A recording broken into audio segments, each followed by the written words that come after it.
Allahumma sholli ala Muhammad. Yang terutama tetap mengingat Allah, jangan lepas dari awal sampai akhir, tetap mengingat Allah. Makan dulu, kalau bisa tetap berdoa, tetap berzikir selama kita makannya. Awalnya kita baca bismillah, awalnya kita berdoa Allahumma barik lana, tapi dalam proses kita mengunyah, menyuap, memakan, tetap kita berzikir mengingat Allah, tetap berzikir kita, tak boleh lepas. Sama halnya tatkala kelonan sama istri juga seperti itu. Tatkala kita sudah melakukan sholat sunnah, membaca Al-Quran, membaca sholawat, terus membaca doa, makan pada istri, tetap kita itu selama proses berhubungan suami istri kita berzikir mengingat Allah, ya, biar tidak diampuni, ya. Tidak direwangi oleh setan. Biasanya tatkala kita makan moro-moro bibirnya kegigit, itu tandanya kita tidak mengingat Allah. Diingatkan sama Allah lu kan, bibirnya luka toh, karena nggak ingat aku, kata Allah. Diingatkan sama Allah lewat keseliu, bibirnya keseliu, akhirnya kegigit. Sering kan gitu, itu namanya disayang sama Allah, ditegur sama Allah, supaya tatkala kita makan tetap kita berzikir mengingat Allah. Nabi Mustafa Sayyidina Muhammad sallallahu alaihi wasallam wa ala alihi wa sahbihi wa dzurriyyatihi wa ahli baitihi ridwanullah alaihim ajma'in. Syukulillahi lahumul Fatihah. A'udzu billahi minasy syaithanir rajim. Bismillahirrahmanirrahim. Alhamdulillahi rabbil alamin arrahmanir rahim maliki yaumiddin. Iyyaka na'budu wa iyyaka nasta'in ihdinas siratal mustaqim siratal ladzina an'amta 'alaihim ghairil maghdubi 'alaihim waladdallin. Amin. حضرة إخوانه من الأنبياء والمرسلين والأولياء والشهداء والصالحين والصحابة والتابعين والعلماء العاملين والمصنف المخلصين وجميع الملائكة المقربين وخصوصا عبد القادر الجيلاني ولله لهم الفاتحة. أعوذ بالله من الشيطان الرجيم. بسم الله الرحمن الرحيم. الحمد لله رب العالمين الرحمن الرحيم مالك يوم الدين. إياك نعبد وإياك نستعين اهدنا الصراط المستقيم صراط الذين أنعمت عليهم غير المغضوب عليهم ولا الضالين. Amin. Khususon orang tua kita, bapak dan ibu kita, sesepuh kita, para guru kita, minal muslimin wal muslimat wal mu'minin wal mu'minat al ahya'i minhum wal amwat.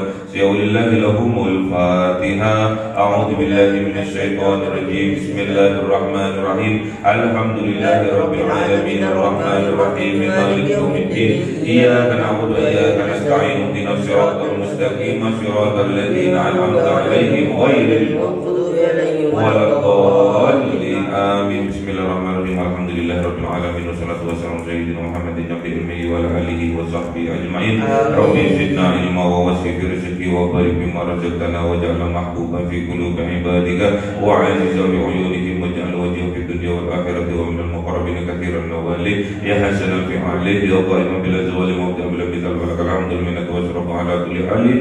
Allahumma akrimna bi nuril fahmi wal hifdzi warzuqnil hikmah wa ilhamal malaikatil muqarrabin wa 'amalan maqbulan fil laili wan nahari arhamar rahimin. Rabbana atina fid dunya hasanatan wa fil akhirati hasanatan wa qina 'adzaban nar.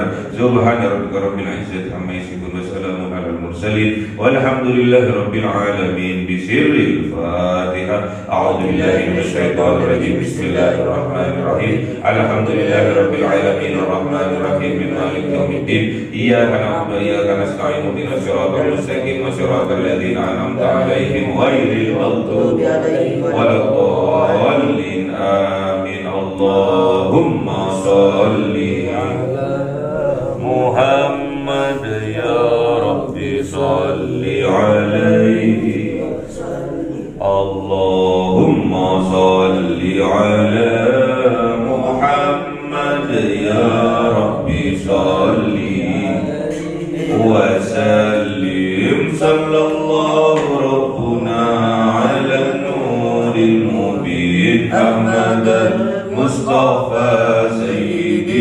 المرسلين وعلى آله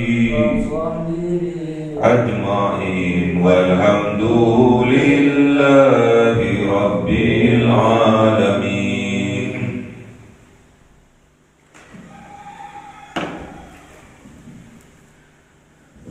كلام قديم لا يمل سماعه تنزه عن قولي به أستوفي من كل داء ونوره دليل لقلبي عند جهلي وحيراتي فيا ربي متعني حروفه ونور به سمعي وقلبي ومقلاتي وهب لي به فتحا وعلما وحكمة وأنس به يا ربي بالغفر وصل وسلم كل يوم وليلتي على من به الرحمن يقبل توبتي وآله وأصحابه كرام أئمتي بهم يغفر الغفار ذنبي وزلتي. أعوذ بالله من الشيطان الرجيم. بسم الله الرحمن الرحيم. Surah Al-An'am 118. أعوذ بالله من الشيطان الرجيم. بسم الله الرحمن الرحيم. فكلوا مما ذكر اسم الله عليه إن كنتم بآياته مؤمنين. صدق الله العظيم. أعوذ بالله من الشيطان الرجيم. بسم الله الرحمن الرحيم. وما لكم ألا تأكلوا مما ذكر اسم الله عليه وقد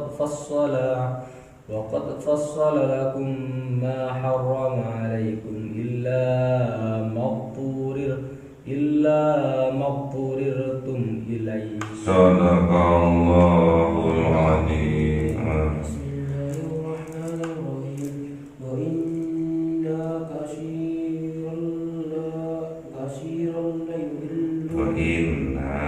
وإن كثيرا لا يضلون Sa ujung lidah.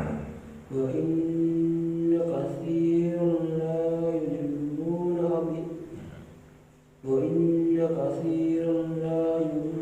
Wa inna katsiran la yudilluna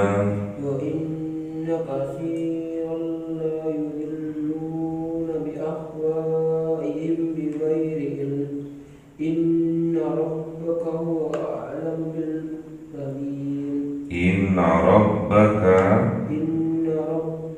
هو أعلم بالمهتدين. bil mu'tadin. Sadaqallahul azim. Bismillahirrahmanirrahim. Fakulu, maka makanlah kalian, mimma, dari apa, dzukirasmullahi alaihi, yang dibacakan atas nama Allah alaihi, atasnya, in kuntum, jikalau kalian, bi ayatihi, dengan ayat-ayatnya Allah, mu'minin, beriman kalian. Jadi sekarang sudah memasuki tentang bab makanan. Sudah perintah tentang bab makanan. Namanya perintah, kita harus menuruti. Katanya ciri-cirinya orang yang bertakwa yaitu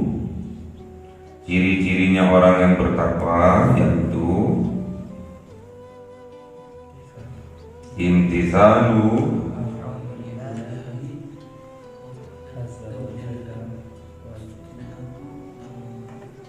yang bagus, imtithalu awamirillahi azza wa jalla wajtinabu nawahihi sirran wa alaniyatan zahiran wa batinan. Ciri-cirinya orang yang bertakwa yaitu mengerjakan apa yang diperintahkan baginya dan menjauhi apa yang dilarang baginya. Ini ada perintah fakulu, maka makanlah kalian. Berarti perintah ini harus mengikuti prosedur yang sudah ditetapkan, harus mengikuti syariat-syariatnya Allah yang sudah ditetapkan. Fakulu, maka makanlah kalian, mimma dari barang, dzukirasmullahi alaihi, yang dibacakan, yang disebut nama Allah alaihi. Maksudnya apa? Kita diperintahkan untuk memakan dari sesuatu barang, misalnya binatang yang halal dikonsumsi seperti ayam, kambing, sapi, onta, yang mana dalam penyembelihannya tatkala dipotongnya disebutkan nama Allah atasnya. Jadi sebelum hewan binatang yang kita sembelih, tatkala mau disembelih disebutkan nama Allah atasnya, yaitu minimal bismillah atau Allahu Akbar. Yang penting tatkala penyembelihannya harus nyambung dengan Allah. Dzukirasmullah, zikir, mengingat asmanya Allah. Bismillahirrahmanirrahim, baru nyembelih, atau Allahu Akbar baru disembelih. Jadi kita diperintahkan oleh Allah untuk memakan hewan yang halal, binatang yang halal, yang mana tatkala penyembelihannya, tatkala memotongnya disebutkan nama Allah atasnya, atas hewan atau binatang yang disembelih. Tatkala kita menyembelih kambing, itu disebutkan asma Allah atas kambing itu, bismillahirrahmanirrahim, baru disembelih. Terus bisa juga Allahu Akbar baru disembelih. Diingatkan dulu, disebutkan dulu asma Allah baru disembelih. Itu yang diperintahkan untuk kita konsumsi. In kuntum, jikalau kalian biayatihi, dengan ayat-ayatnya Allah, mu'minina, yakin, percaya atau beriman. Jikalau kalian betul-betul beriman terhadap ayat-ayatnya Allah, yaitu Al-Quranul Karim yang kita kaji pagi ini. Banyak disebutkan di surat Al-Maidah apa saja yang haram untuk dikonsumsi. Seperti yang haram dikonsumsi yaitu bangkai, darah, anjing, babi, dan yang disembelih bukan atas nama Allah, atas nama berhala, atas nama jin. Ada juga yang ia mati karena dipukul, dicekik, dipatahkan lehernya, ditusuk tubuhnya, banyak hal.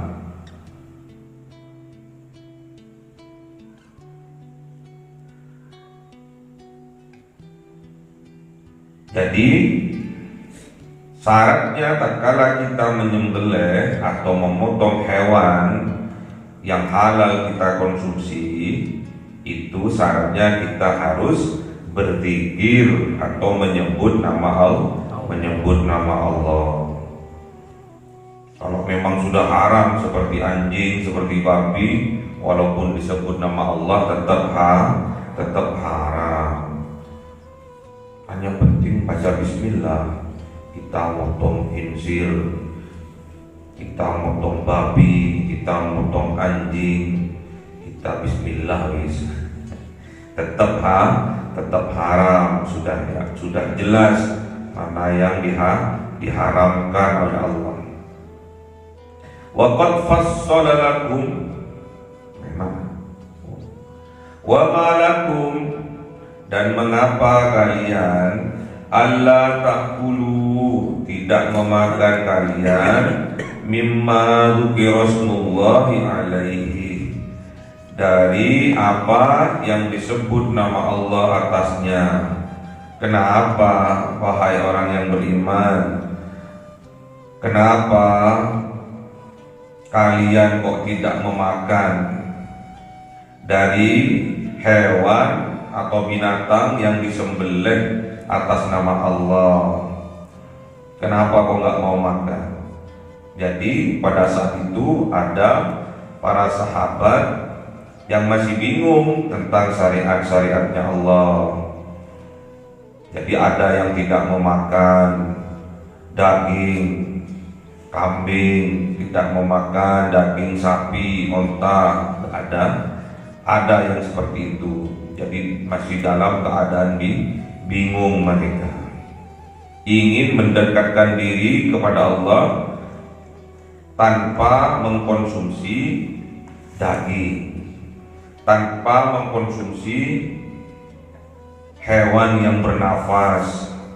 Maksudnya yang disembelih itu hewan, sejenis binatang, walaupun itu dihalalkan, namun mereka tetap bingung, gak mau makan daging-dagingan, gak mau makan dagingnya hewan. Ada agama lain yang tidak mau makan sapi, karena sapi itu didewakan, dipertuhankan, atau dimuliakan, atau disakralkan, sehingga tidak memakan daging sapi. Wa ma lakum alla ta'kulu mimma dzukira smullahi alaihi, dan mengapa kalian tidak memakan dari hewan, dari binatang yang tatkala disembelih dzukira smullahi alaihi, disebut nama Allah, diucapkan nama Allah atasnya, atas hewan binatang yang akan disembelih itu. Kenapa kok kalian gak mau makan? Wa qad fassala lakum, dan sungguh fassalah telah jelas, telah terinci lakum bagi kalian, ma harrama alaikum, apa-apa yang sudah diharamkan bagi kalian.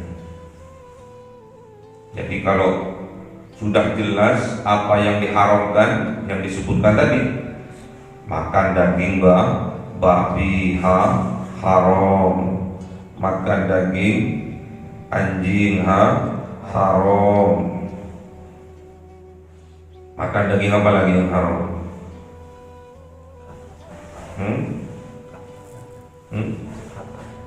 Kata yang hidup dua alam. Apalagi kepiting atau apa satunya, rajungan padahal enaknya. Anjing, daging anjing haram, daging babi haram.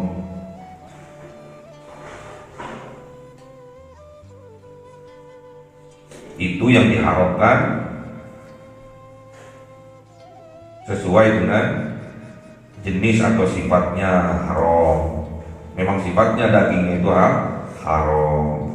Ada juga yang haram karena penyembelihannya tidak sesuai dengan syariat yang telah ditentukan. Mau makan kambing, daging kambing, kambingnya didudukin dasi, dipukul dasi, mati. Nggak dikeluarkan darahnya, katanya darahnya itu enak, lezat darahnya itu. Kalau dikeluarkan darahnya malah kurang lezat. Aneh-aneh ya orang sekarang. Ada yang dipatahkan lehernya, ada yang dicekik lehernya, ada yang ditusuk mulai dubur sampai mulutnya.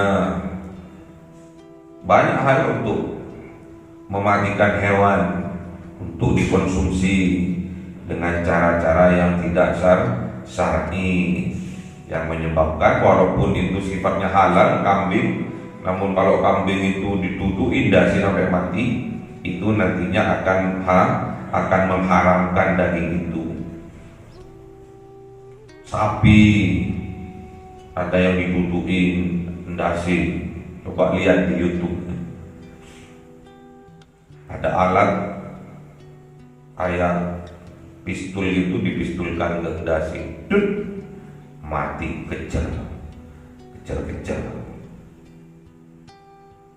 Atau dituduhi dasi pakai hammer, hidup, mati juga. Atau digantung, mati juga.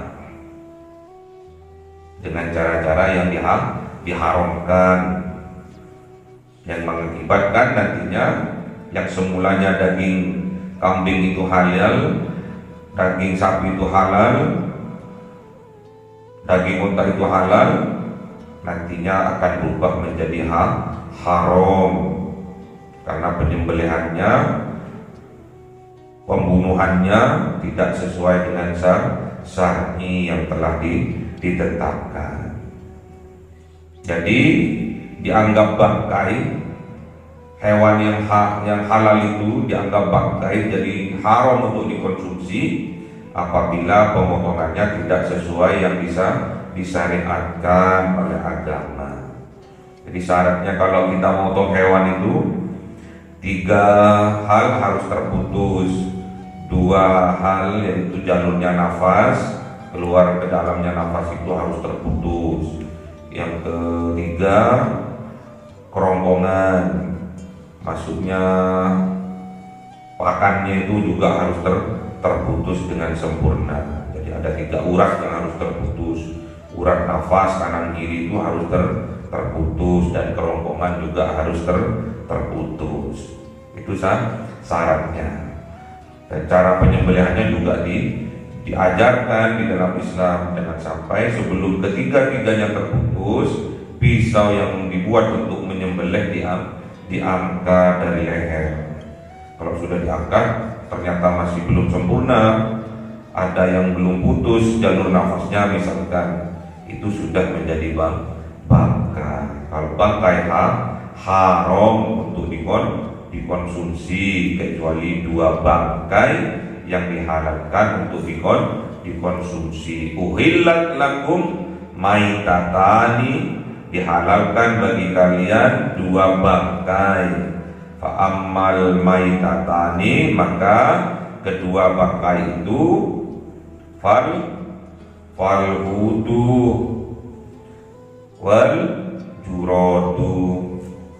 Fal hudu wal jaradu, yaitu bangkainya ikan dan bangkainya belana. Jadi yang halal dikonsumsi 2 bangkai itu adalah bangkainya ikan dan bangkainya belana. Uhillat lakum maitatani fa ammal maitatani fal hudu wal jaradu. Jadi dihalalkan atas kalian 2 bangkai, maka kedua bangkai itu adalah bangkainya ikan dan bangkainya belalang. Jadi belalang hutan itu loh, kalau dimasak di bumbu pedes enak.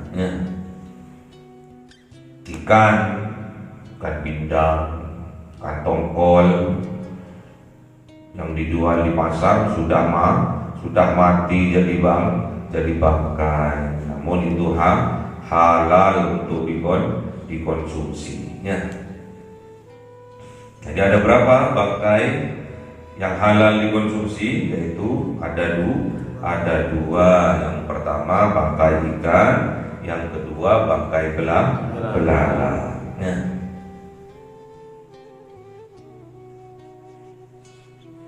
Fassala lakum ma harrama alaikum wa qad fassala lakum ma harrama alaikum, dan sungguh sudah jelas, sudah terinci lakum bagi kalian ma harrama alaikum, apa-apa yang telah diharamkan atas kalian, sudah jelas.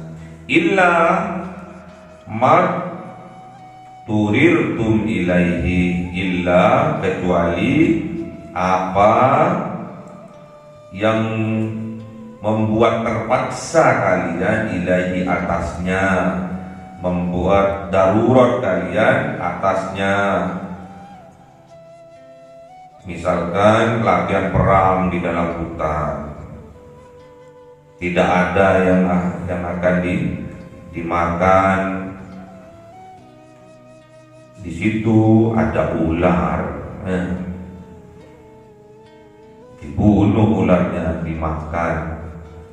Karena kalau tidak makan ular itu akan mengakibatkan terancam jiwa kita alias mati. Jadi kalau kita nggak makan ular itu, nantinya kita akan mati. Atau ada babi, diburu babinya karena sudah hampir 1 minggu nggak makan. Kalau nggak makan hari itu akan mengancam jiwanya, akan mati. Maka diperbolehkan untuk mengkonsumsi karena faktor darurat atau darurat atau terpaksa. Kalau kita tidak makan, maka kita akan mati. Boleh, tapi secukupnya.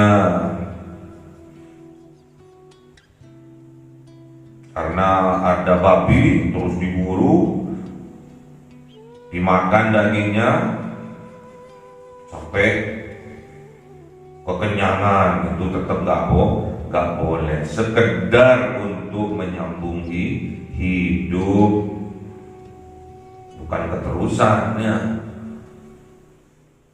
Sampai kenyang, sampai nggak bisa gerak. Itu bukan terpaksa, itu memaksakan diri itu. Wa inna katsiran, dan sungguh kebanyakan dari orang-orang itu la yudilluna, sungguh tersesat mereka, sungguh menyesatkan mereka. Kenapa kok mereka menyesatkan? Bi ahwaihim, karena mereka mengikuti hawa nafsu mereka. Bi ghairi ilmin, yang mana mereka itu bi ghairi, tanpa dasar ilmin, yaitu tanpa berdasarkan pada ilmu.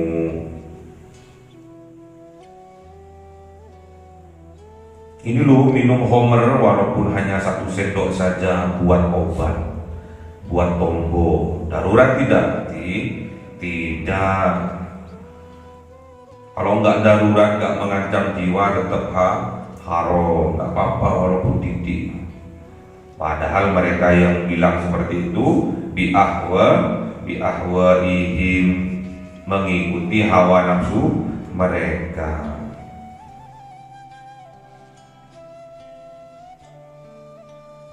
Cukup minum homer mas, nggak apa-apa, buat tombo.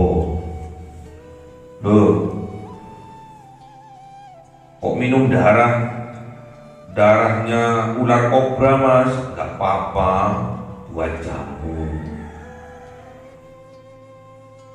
Darurat tidak? Tidak, ya tetap haram. Niatnya seperti apapun, karena mereka bi ghairi ilmin, tanpa berpedoman, tanpa berdasarkan ilmu, maka hukumnya tetap haram.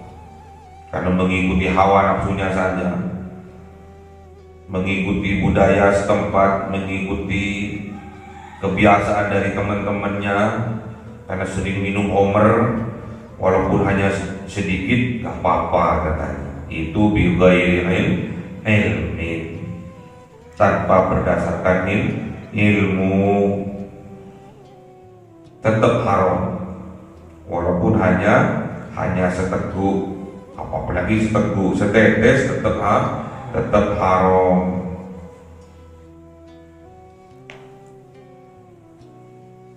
Waktu menghadiri acara istighosahan, acara tahlilan, terus kumpul-kumpul nih sama teman-teman. Di situ ternyata ada bir bintang. Kemudian disuguhi 1 gelas, 1 seroki kecil. Titi emang terus karena sungkan pada temennya, karena temennya semua pada minum, masa aku nggak minum, akhirnya minum. Itu namanya bi ahwaihim, mengikuti ajakan hawa nafsunya. Hukumnya haram.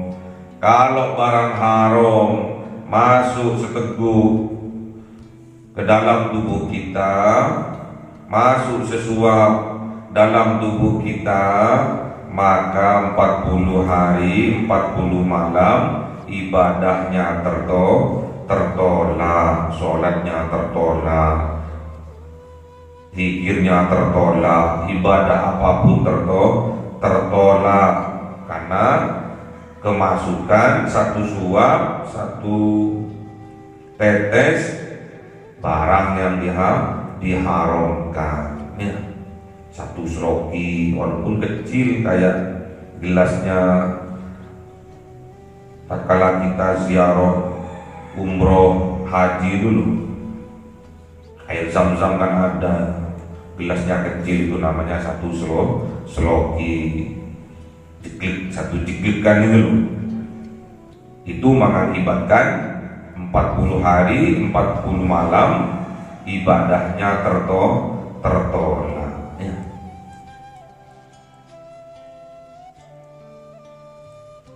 Inna rabbaka, sesungguhnya Tuhan engkau wahai kanjeng Nabi Muhammad, yaitu Allah Subhanahu wa ta'ala, huwa a'lamu, dialah maha mengetahui, bil mu'tadin, orang-orang yang melampaui batas.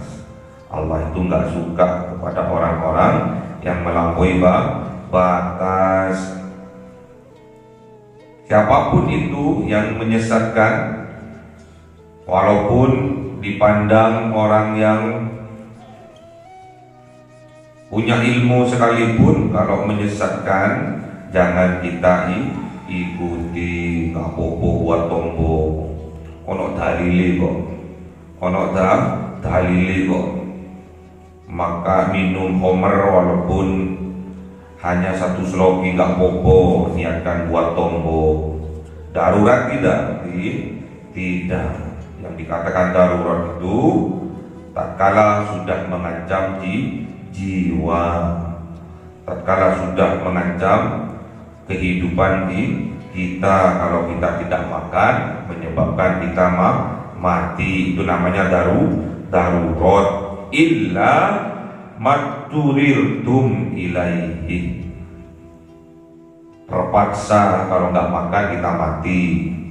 Tapi walaupun diperbolehkan memakan tatkala darurat, tapi tetap tidak boleh melampaui batas, secukupnya saja untuk menyambung hidup. Ini kalau makan makanan konsumsinya. Makanya ini juga ada sebagian ulama mengartikan hubungan suami istri. Makanya walaupun sudah halal ya, walaupun sudah halal, harus tetap tatkala mau berhubungan tetap harus membaca doa makan itu loh. Doa makan, bukan Allahumma barik lana fima razaqtana wa qina adzabannar. Itu mau makan nasi. Kalau mau makan suami istri, Allahumma mana lu? Waduh, kok kayaknya nggak pernah doa dulu.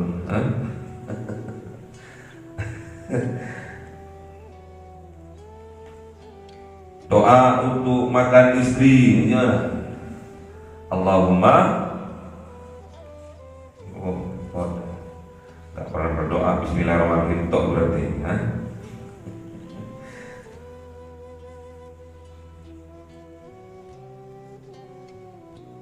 supaya nggak diampuni, nggak direwangi oleh setan. Harus berdoa kepada Allah ya, supaya nggak dikancani oleh setan.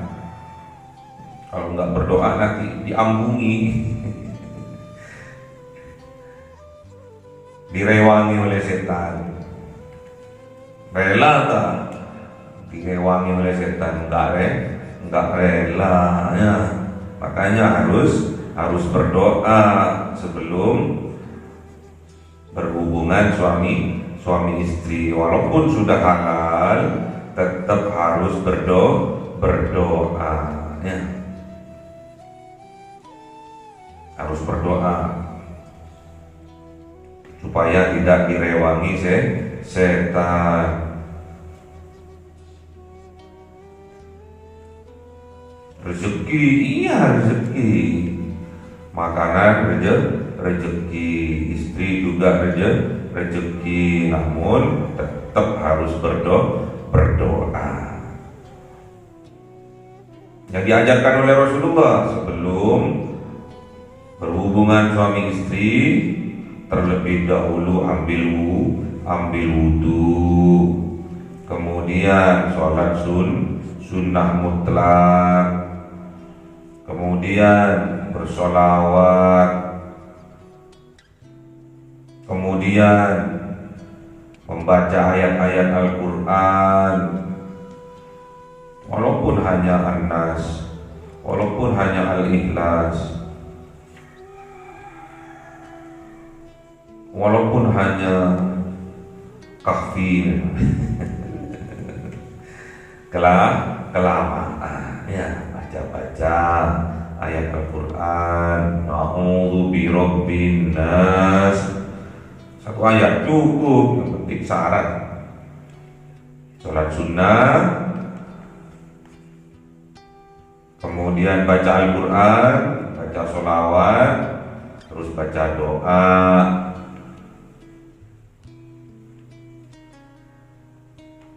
Gimana doanya? Gak apa?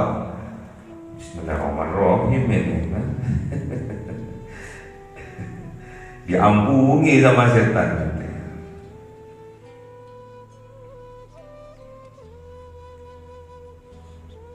Harus dihafalkan betulnya. Kalaupun sudah halal harus dihafalkan, harus dibaca, dipraktekkan, harus diresapi itu doa itu, agar anak keturunannya menjadi anak yang terjaga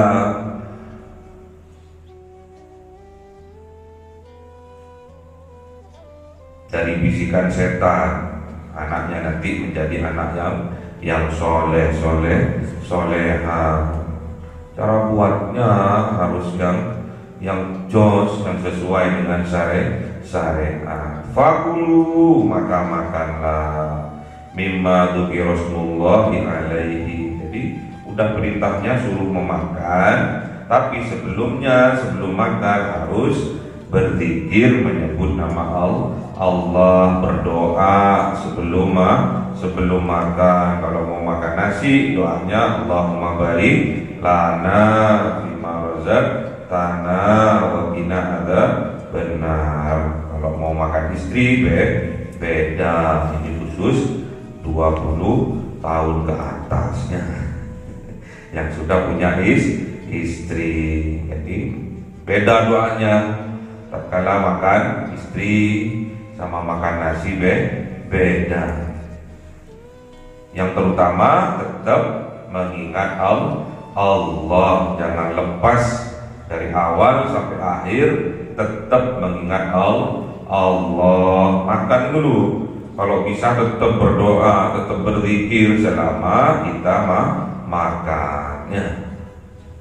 Awalnya kita baca bismillah, awalnya kita berdoa Allahumma barik lana, tapi dalam proses kita mengunyah, menyuap, memakan, tetap kita berzikir mengingat Allah, tetap berzikir, kita tak boleh lepas.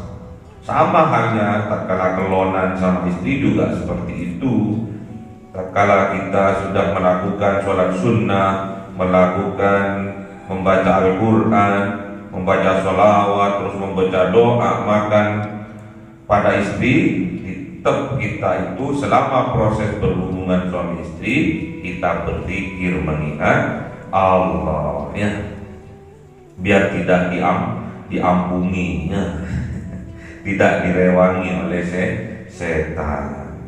Biasanya tatkala kita makan moro-moro bibirnya kegigit, itu tandanya kita tidak mengingat Allah. Diingatkan sama Allah, lu kan bibirnya luka toh, karena nggak ingat aku, kata Allah. Diingatkan sama Allah lewat itu, keseliu, bibirnya keseliu, akhirnya kegigi. Sering kan gitu, itu namanya disayang sama Allah, ditegur sama Allah, supaya tatkala kita makan tetap kita berzikir mengingat Allah. Kegigit dulu, bibirnya dulu digigit atau lidahnya digigit, baru diem, baru matanya berkaca-kaca ya, sakitnya sakit, diem. Tapi karena enak terus aja ya, kegigit lagi kan, kapok ya. Jadi harus tetap, karena itu rezeki dari Allah.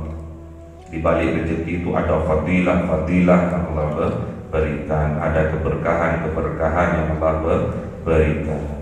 Kadang kita juga duduk termenung, kok moro-moro, nafas kita panjang, nariknya dulu panjang. Gitu. Itu tandanya diingatkan oleh Allah, kalau punya masalah tetap berzikir kepada Allah, direwangi oleh Allah, nanti dicarikan jalan keluar. Kan ya sering kan gitu. Tatkala kita duduk melamun atau apa, moro-moro kita bernafas panjang.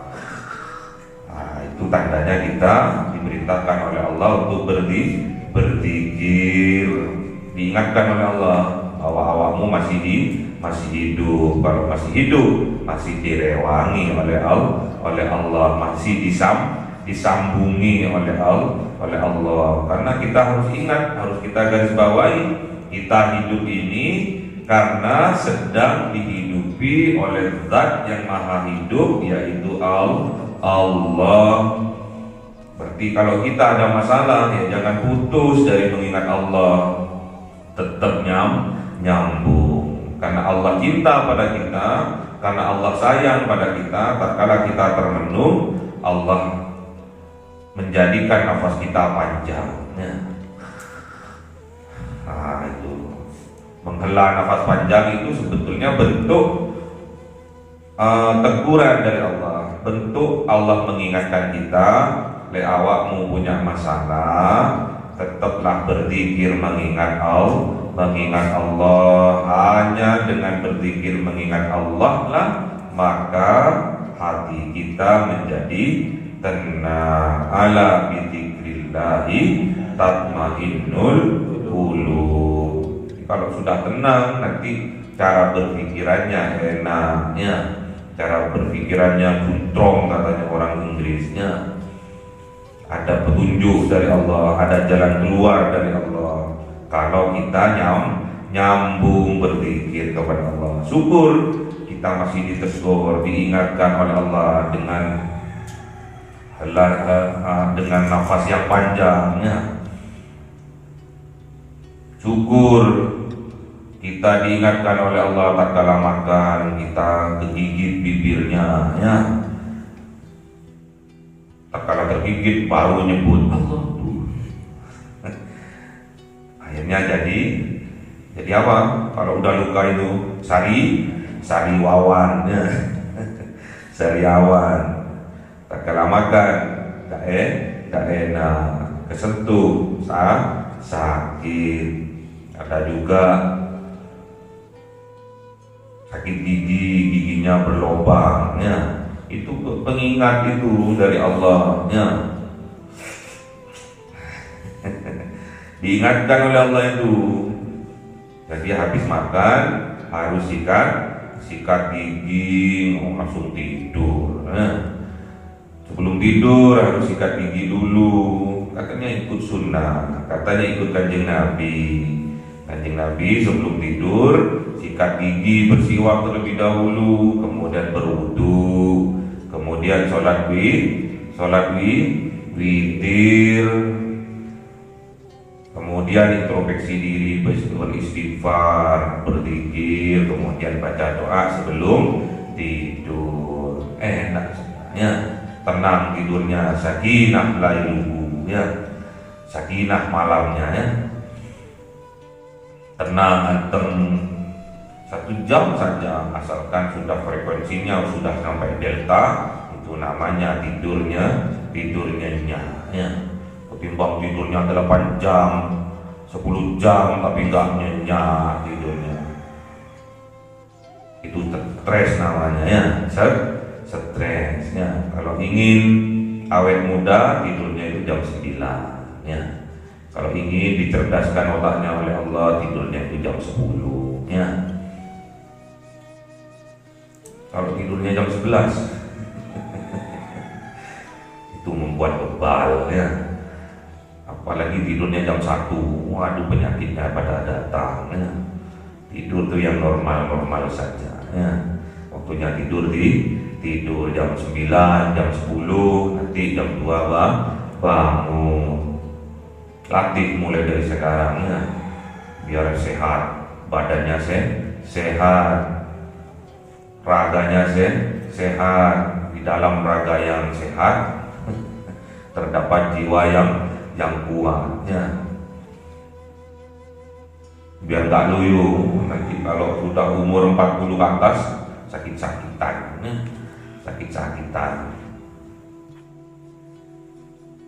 Ya Pak, monggo Pak diminum, diunjuk tehnya, kopinya, boten. Kenapa? Kena kencing manis. Air putih mawon, tuyul petak mawon je. Saknono. Pak monggo, satenya sate kambingnya enak. Boten. Kenapa Pak? Darah tinggi. Oh, rezeki dari Allah ditolak ya. Pak monggo soto babat enak Pak. Boten. Kenapa? Asam urat. Masih umur 40, masih muda sudah banyak penyakitnya ya, dikurangi rezekinya oleh Allah. Kenapa? Karena mulai dari awal, dari muda sudah tidak disiplin ya. Tidak disiplin terhadap perintah-perintahnya Allah, syariat-syariatnya Allah. Makanya diajarkan kita ya. Makanya agama Islam itu sudah sempurna. Wa tammat kalimatu rabbik. Ayat-ayatnya Allah, petunjuk-petunjuknya Allah, syariat-syariatnya Allah sudah sempurna ya. Ada di dalam Al-Qur'an, ada juga di hadis Nabi. Al-yauma akmaltu lakum dinukum wa akmaltu alaikum ni'mati wa raditu lakumul Islam madina. Sudah disempurnakan oleh Allah agamanya, sudah disempurnakan oleh Allah nih nikmat-nikmatnya, yaitu nikmat iman, dan sudah diridhoi oleh Allah kepada kita umat Kanjeng Nabi Muhammad tentang apa? Tentang agama Islam ya. Sudah sempurna. Makanya kita ini umat terbaik karena sudah petunjuk-petunjuknya sudah sempurna.